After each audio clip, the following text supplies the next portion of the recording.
Brigitte Lahaie, Sud Radio, le Love Conseil. Alors, Claude Parizeau, vous réagissez bien sûr. J'ai essayé de regarder les différentes étapes d'une histoire d'amour. J'en ai trouvé 5. Alors après, il y en a qu'on n'arrive pas à dépasser. La première, c'est évidemment la fusion. On se rencontre, on ne fait qu'un. On ne sait pas toujours lequel d'ailleurs. Mais si on observe bien une rencontre qui vient de démarrer, surtout nous qui sommes un petit peu thérapeutes quand même, un tout petit peu, on voit bien lequel va prendre le dessus. C'est terrible. Vous êtes d'accord avec ça? Je suis d'accord. Et si on est assez lucide sur soi-même, je crois qu'on se rend bien compte si on est en train de prendre le dessus ou si c'est l'autre qui prend le dessus sur nous. Si on a fait bien un petit peu de travail sur soi déjà, Oui. Ce qui n'est pas toujours le cas, on est bien d'accord. Donc voilà. Bon, en tout cas, c'est la première étape. Il y a des petites choses toutes simples. Par exemple, au restaurant, celui qui choisit en premier, et si l'autre dit ah bah tiens, je vais prendre comme toi, c'est un indice pour savoir qui va prendre le dessus dans l'histoire. Oui, c'est vrai. Voilà. Bon.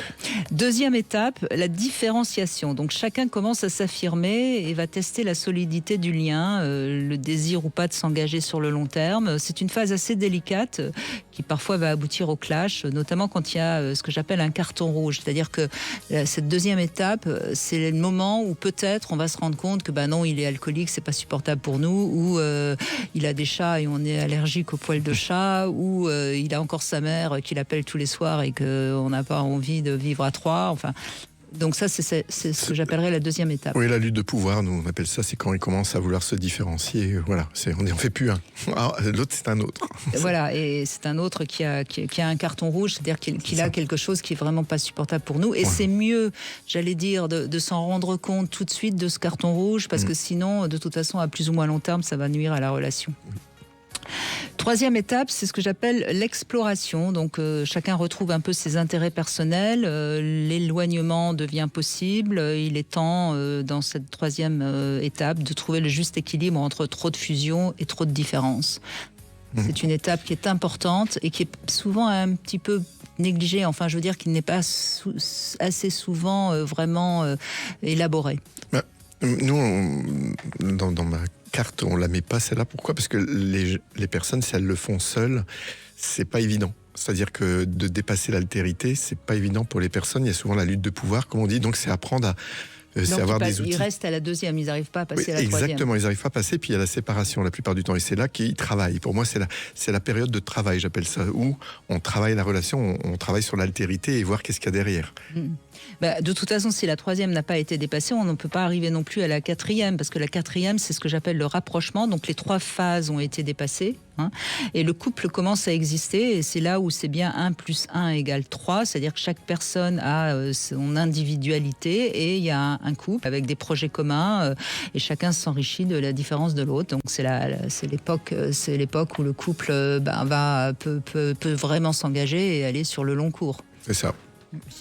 Et 5e étape, alors c'est ce que j'appelle la synergie, et je trouve qu'on l'oublie un petit peu trop, cette 5e étape.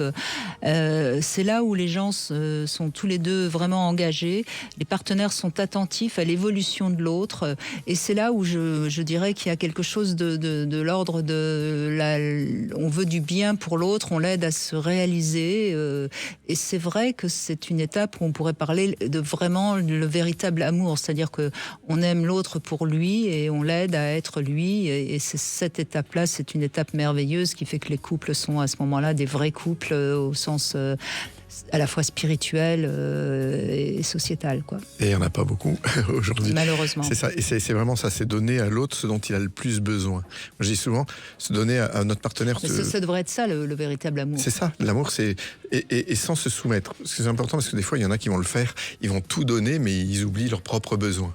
Donc c'est tout cet équilibre-là, mais ça se fait avec la communication et avec vraiment grandir ensemble, quoi. Ouais. Voilà, donc c'est joli, ces 5 étapes à méditer, évidemment, si vous êtes en couple. Où est-ce que vous en êtes ? Et quand même, même si vous avez loupé une étape, ça se répare, grâce notamment à la méthode Imago. C'est sûr.